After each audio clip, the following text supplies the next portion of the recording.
Hello everyone, Captain Happy here, and I am oh so excited to be bringing you this episode of Maiden Voyage. As you can see, we have the stunningly beautiful Tier 10 French cruiser, the Henri, and I have been working, well, you can't quite call it tirelessly for the last month or so, but pretty hard to grind my way up the French line to get to this beauty of a ship. Now, it definitely started, she garnered some attention from me early on with, just some of the basic stats and everything, but it was really the King of the Sea tournament and watching how the meta kind of played out there to really see the full potential of this ship, at least competitively. So really quickly, we're going to go over, obviously, some of the stats. The consumables, she does have quite a few, and it is nice, hit on right here, to have a heal in the French cruiser line. All the others are pretty standard, the speed boost and the reload consumable, very, very functional in this ship. Her maneuverability, okay, so she has phenomenal speed. And with the speed boost, and I also purchased the speed boost module, you can basically have perpetual speed boost, which is really nice. You can see the main armaments mod, that's a default. There's the engine boost mod 1, the special one that I bought, which basically creates an entire game where you can be under the speed boost mod. Aiming systems, as in most of my cruisers, although full disclosure, I have switched it up for main battery mod 2, just for the time being, until I can get the 2-point skill for the Captain. The turret traverse leaves something to be desired, and there, oh boy, that's what I really wanted. It is the legendary module for the Henri, which I was able to grab via space battles and ironium, a little bit of fly strike.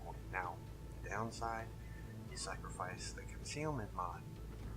Not only that, you lose that 10%, but then you also lose an extra 10% with the legendary mod, so it boosts your detectability range to 15.9, so that's kind of rough, but you gotta rely on your speed and long-range artillery to counter that. Flags are pretty standard. Go for the fires, because you're slinging a lot of the 240mm HE, and all of this is basically standard. Basically, my rule of thumb is if you have the flags, mount them.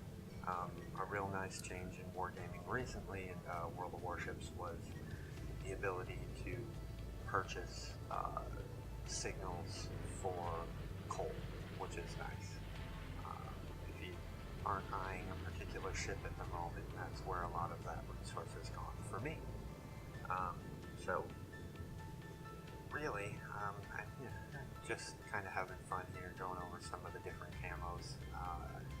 I will at some point be getting the perma camo, which I think looks kind of nice, but for the time being, I'm content with just the standard. Looking at the Captain, I also went ahead and bought myself the special French Captain. So priority target is a no-brainer. It's got a boosted adrenaline rush, which helps again with the larger caliber guns. Every second you can get on the reload is nice.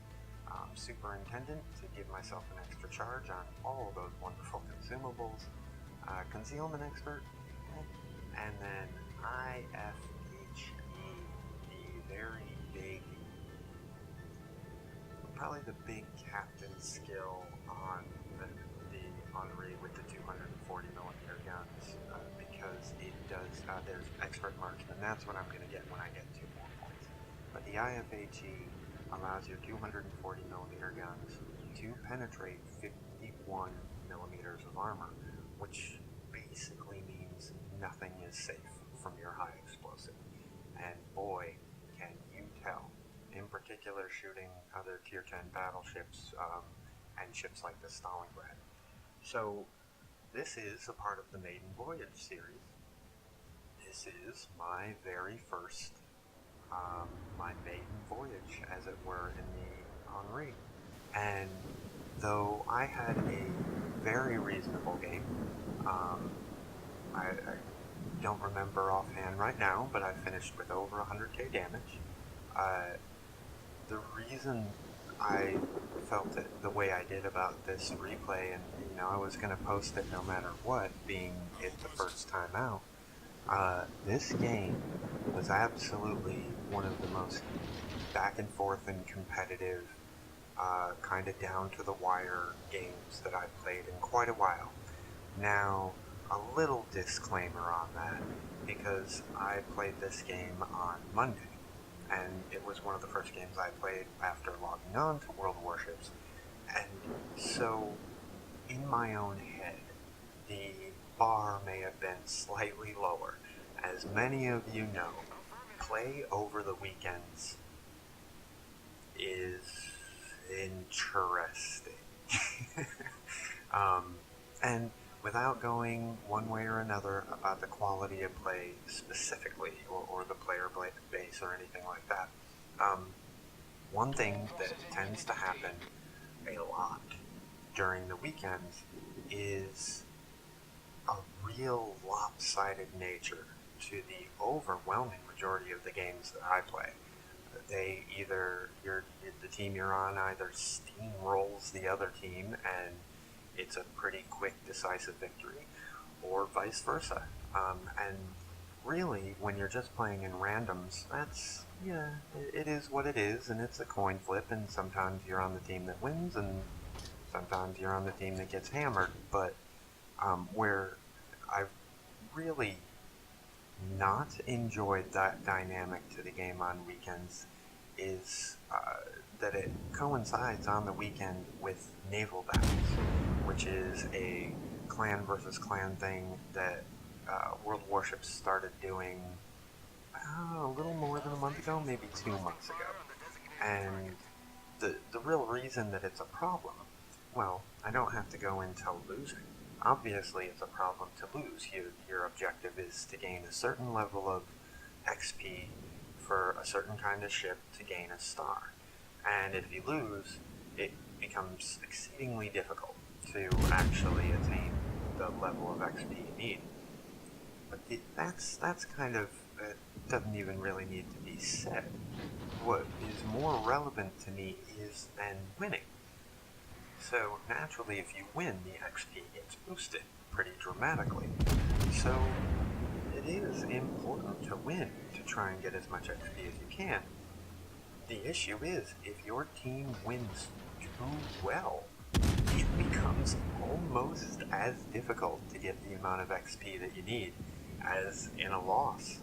Certainly not as much, but thankfully, there's a little bit of a spiel on that.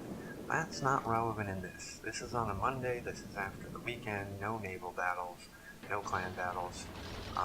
So the point of that was that perhaps my bar or my standard was a tick or two lower for this game on account of that real lopsided nature that you tend to see on the weekends. I say that, but I also don't want to take too much away from the game itself. It was very well played by both teams, and pretty much all the players. That it was very back and forth. As you can see, it's standard battle, which also as a battle mode tends to lend itself to games lasting a bit longer, having a bit more endurance, it being a little bit more who pushes, who defends better, who makes a mistake, who gets caught out, that type of a thing. And either way, this map and this battle mode, I was very excited about as far as it being my first go around in the Henri, because a lot of it plays to what I've come to understand the ship's strengths as being. Now, I have filled a lot of the first few minutes of this battle with some not so directly related commentary, partially because, as many standard battles do, the first few minutes of this game were, at least for me, somewhat uneventful. And I have a feeling that that might be a dynamic I have to get a little bit accustomed to in the Henri, as she is a long-range cruiser reliant on maneuverability, certainly not concealment. I'm not going to be sneaking up on anybody with a almost 16-kilometer detection range. But here I start landing my first consistent shots of the game, and I am targeting the enemy Hindenburg. Now, I wasn't able to pay close attention while the game was going on, but it was hard for me to tell if that Hindenburg had the legendary mod or not.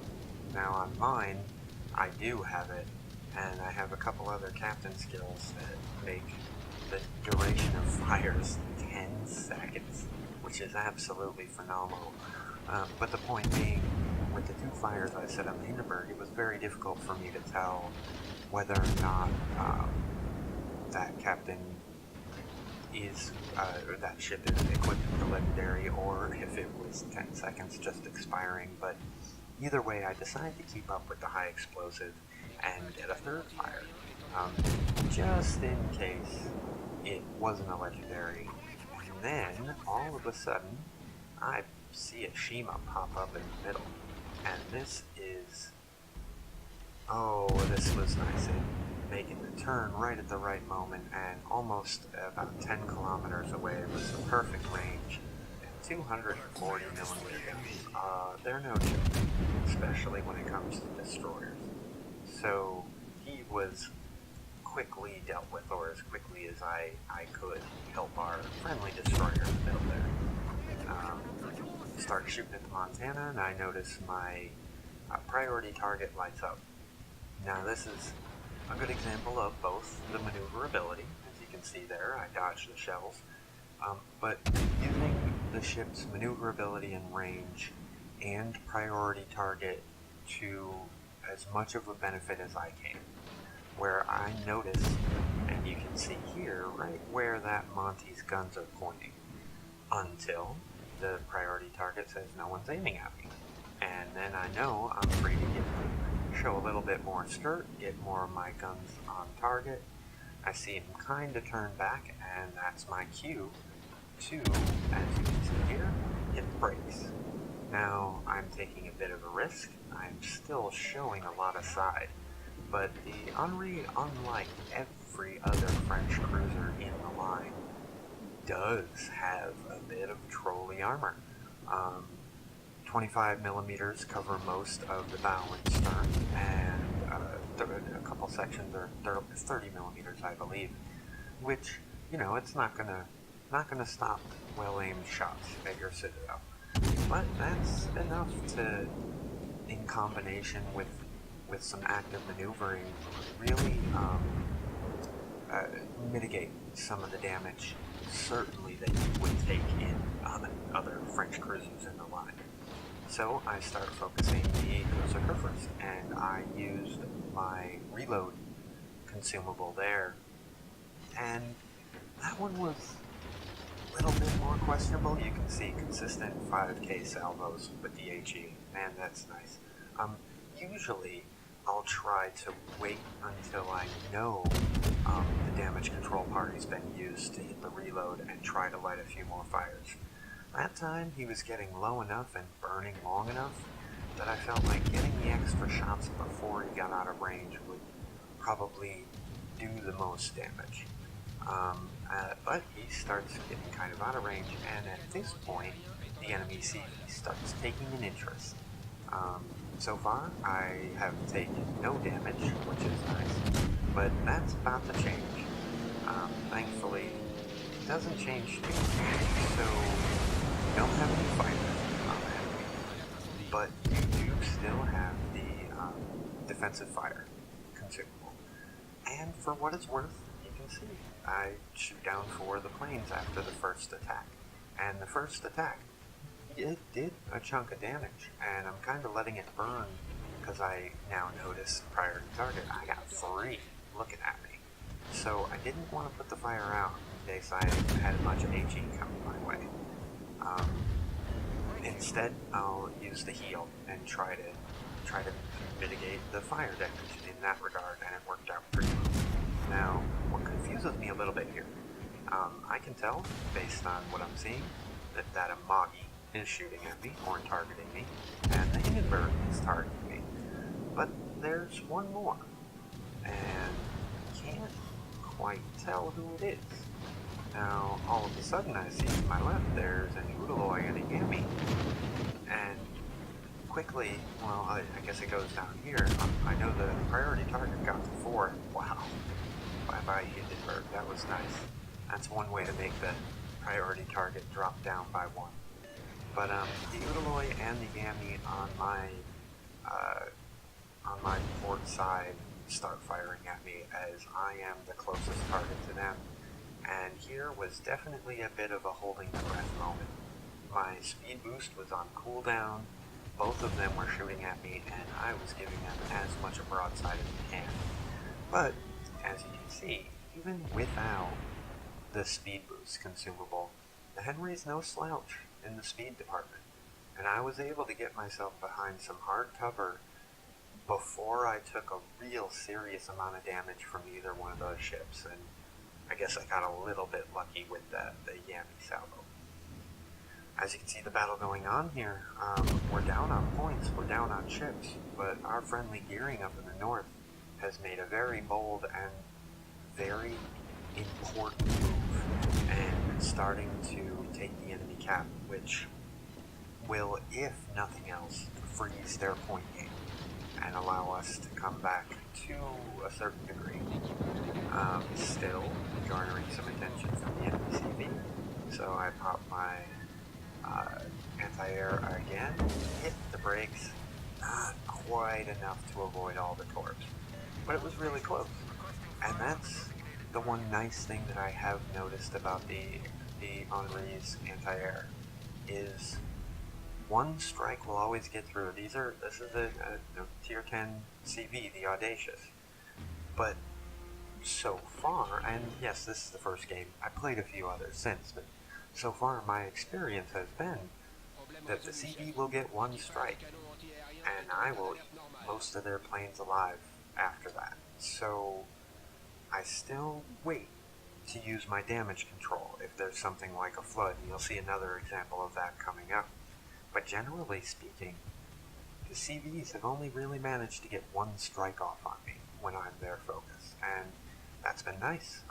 Especially not having a fighter, it means that the AA is sufficient. So at this point, I know their CV, if he is wise, is going to start looking at our gearing in the Capt, and I also knew the Shima was heading this way. Watch this. So I hit the reload consumable. There's a 5k salvo. There's a 5k salvo. And the gearing ends up securing that Shima, but that would have been 3 salvos, and the tier 10 Shimakaze goes from full health to dead. So that was a great example for me of, despite the guns being debatedly slow firing, certainly slower firing than some other cruisers, you are potent against destroyers, especially if you got that reload consumable. So at this point, what I decided to do is help our gear, and I don't expect that I will be able to cap out.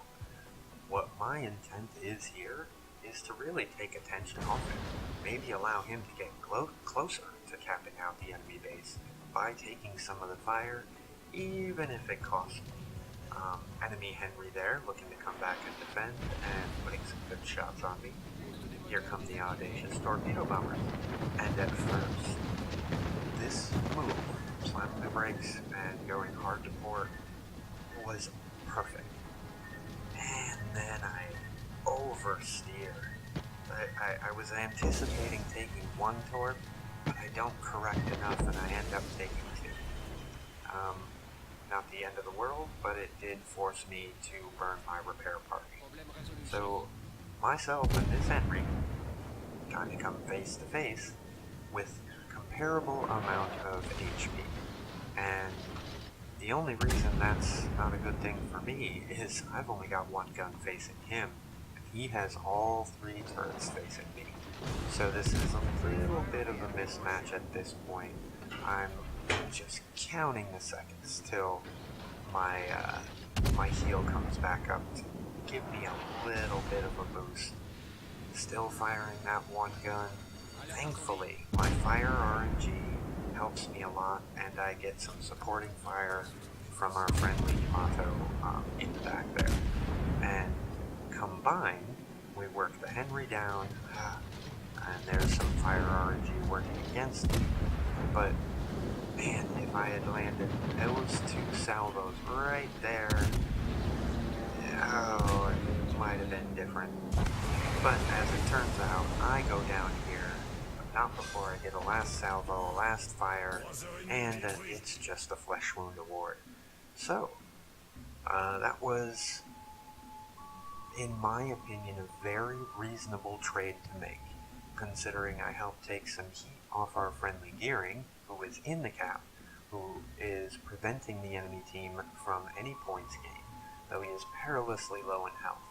And my impression at this point is he's probably going to go down. The enemy CV is probably going to be able to get him.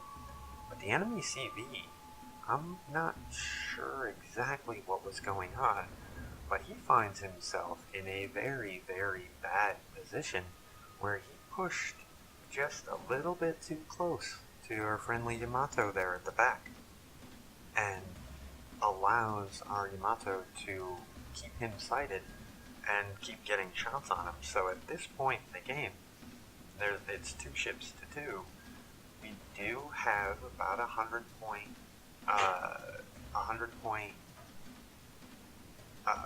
lead, and we are still preventing their point gain. So that's kind of nice. But there go the rocket planes from the Audacious, and I believe it is with this attack that our gearing finally bites the dust, leaving it 2v1.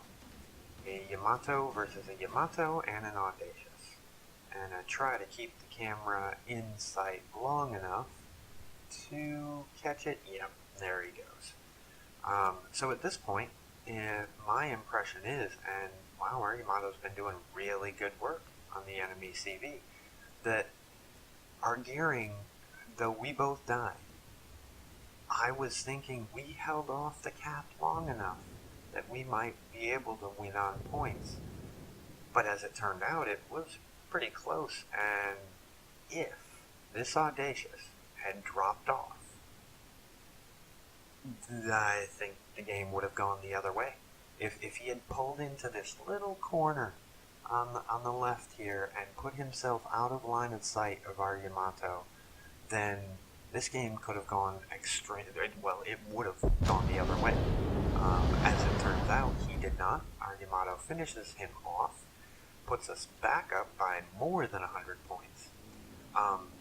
Important there to go up as much as we did, because with 2 minutes left, and the enemy Yamato now in our Capt, I don't run the mod where it gives you a countdown, which I probably should, although I have my reasons for not.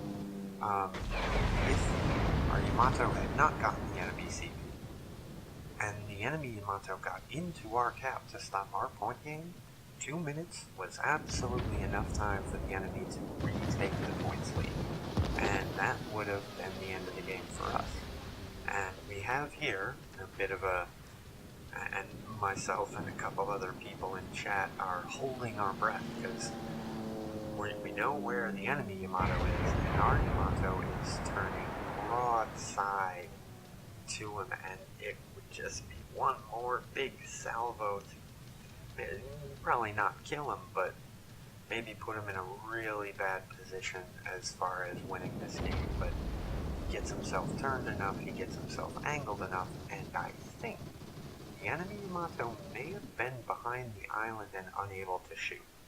That's the only reason I can think that the enemy Yamato did not take a shot at our broadsiding Yami. But hey, whatever the reason, with 30 seconds left, and all the CV's planes gone, there are no fires or flooding burning on our Yamato, it seems like at this point it is a foregone conclusion. And I hope it was as clear for everyone watching as it was for me when I was watching how competitive this game was, how great it was, how much fun it is. And this absolutely applies. Even if we lost this game, I still would have had fun, and if how close it was and how competitive it was would have made it just as worthwhile to me, just as valuable, and just as much fun. So you can see here, did all right for myself. 12 fires, 2 kills, 2100 base XP, which is definitely nice and gives me some hope for naval battles and using my Henri. Like I said, it wasn't so much the greatest battle for me as much as it was a great example of a competitive battle for both teams and really enjoyable for all. So this was Maiden Voyage in my Henri, and here's to hoping that I have many more like that. Thank you very much for watching. This is Captain Happy signing off.